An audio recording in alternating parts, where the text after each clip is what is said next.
Donc une petite capsule vidéo sur les modes d'intervention en santé. Alors tout d'abord un petit rappel sur la santé. Il faut bien prendre en considération que cette santé est un équilibre instable ou est en équilibre instable. Alors comme l'évoque la Charte d'Ottawa de 1986, cette santé n'est pas une fin en soi, mais une ressource de la vie quotidienne. Dans cette santé, il va y avoir différents déterminants qui vont pouvoir l'impacter positivement ou négativement. En voici quelques exemples. Donc on retrouve en haut à gauche les comportements individuels, la consommation ou non de substances psychoactives, la pratique d'activités physiques ou non. On trouve ensuite par exemple les risques biologiques, comme les virus, les bactéries.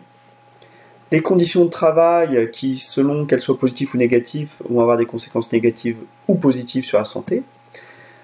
Ou encore l'environnement dans lequel les individus, la population évoluent. Alors, mais que sont les modes d'intervention en santé? Ces modes d'intervention peuvent agir sur le plan individuel, mais aussi sur le plan collectif. Et ces modes d'intervention visent à maintenir ou rétablir la santé donc des individus et de la population. Alors, on va avoir différents modes d'intervention. Le premier qu'on peut évoquer, c'est la veille sanitaire. Alors, cette veille sanitaire, elle consiste à surveiller la santé de la population. Et ici, une illustration qui concerne la surveillance des épidémies hivernales, qui permet d'identifier la gravité des épidémies, et justement, ça permet au pouvoir public d'agir en conséquence. On va retrouver comme mode d'intervention la restauration de la santé, qui est le plus connu, et qui vise à pallier la maladie, c'est-à-dire à éradiquer la maladie, mais aussi à pallier ses conséquences à l'aide de soins, c'est-à-dire à éviter que les conséquences de la maladie aient trop d'impact sur la vie de l'individu. On va avoir également en mode d'intervention la prévention. Donc la prévention, elle vise à éviter la survenue de maladies ou d'accidents. Elle vise à réduire bien évidemment leur nombre, mais aussi la gravité et les conséquences donc, de ces maladies ou de ces accidents. Alors, dans l'usage, on a plutôt tendance à dire qu'il y a trois niveaux de prévention. Donc, tout d'abord, la prévention primaire. Donc là, on est en amont de la maladie, et ici, la vaccination en est une bonne illustration pour éviter l'apparition des maladies.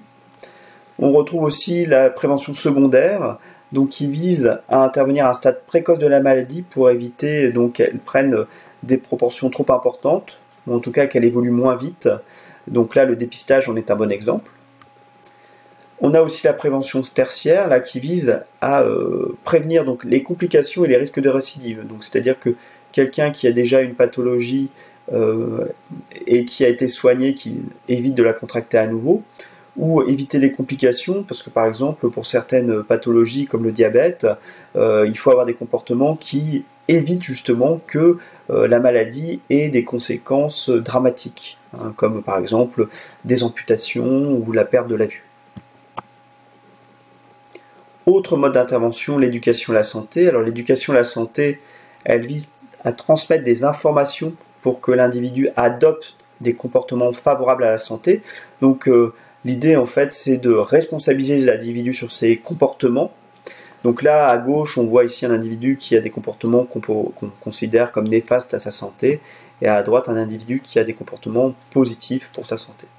Alors on a quelques autres exemples qui permettent d'illustrer ce propos, comme l'éducation thérapeutique, qui vise à permettre au patient qui a un traitement de bien comprendre les règles qu'il doit adopter pour que son traitement ait un impact vraiment positif sur sa santé. On a aussi par exemple la contraception, qui vise justement à permettre aux individus d'avoir les informations qui leur permettent d'avoir une contraception efficace et d'éviter ainsi les grossesses non désirées. On a aussi par exemple l'éducation à la santé en cours de grossesse, qui permet à une femme enceinte de comprendre finalement que certains comportements vont être positifs ou négatifs pour sa propre santé, mais aussi pour celle donc, du fœtus. Autre mode d'intervention, la promotion de la santé, qui est composée de différents éléments que l'on va évoquer maintenant. Tout d'abord, les mesures prises par la collectivité. Alors la collectivité, ça c'est bien évidemment à l'échelle de la nation, mais c'est aussi à l'échelle des collectivités, comme les conseils régionaux, les conseils départementaux, les communes, etc. Et donc, l'élément à l'échelle nationale, ce sont les plans et les lois. Alors ici, une petite illustration avec le plan prévention qui a été mis en place et qui permet un petit peu de comprendre que, justement, là, on vise à intervenir tout au long de la vie de chaque individu concernant la santé en mettant en place différentes actions. Alors par exemple, là, on voit ici que pendant la grossesse, il va y avoir des actions qui vont être mises en place, donc à la fois pour la mère et pour l'enfant. Et puis on va voir pour les enfants qu'il y a par exemple des bilans de santé, que ces bilans de santé on les retrouve aussi plus tard et que ça va même jusqu'aux âges les plus avancés. Donc autre élément de la promotion de la santé qui concerne l'environnement, les conditions de vie et de travail. Donc tout d'abord les conditions de travail, c'est-à-dire qu'aujourd'hui si on offre des conditions de travail aux individus qui est propice à leur santé, ça va éviter l'apparition de pathologies, notamment ça peut permettre de prévenir les accidents de travail ou les maladies professionnelles.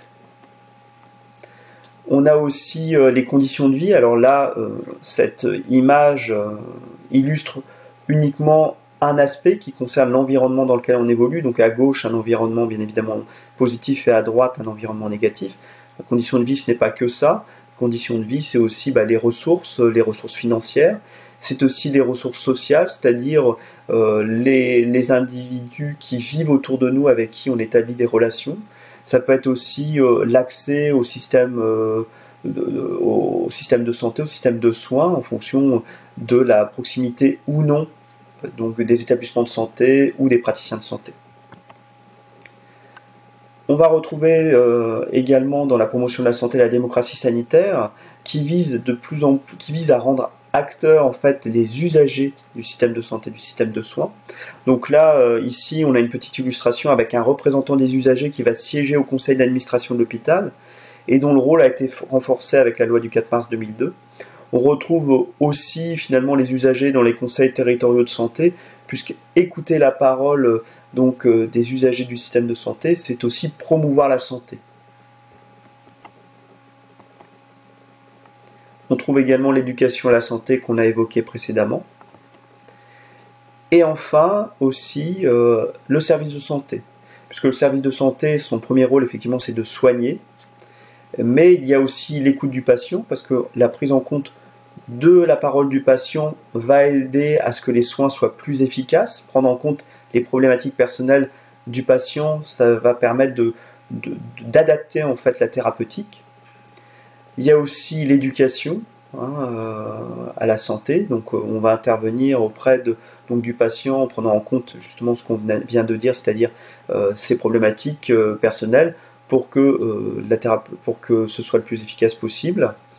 Il y a aussi le partenariat qui est un élément important, c'est-à-dire que les établissements de santé, les praticiens libéraux, les acteurs qui interviennent dans le domaine de la prévention, etc., travaillent de manière coordonnée pour que la promotion de la santé soit la plus efficace possible. Donc ici, pour rappel, finalement, les différents modes d'intervention dans le domaine de la santé, c'est la veille sanitaire, la restauration de la santé, la prévention, l'éducation à la santé et la promotion de la santé.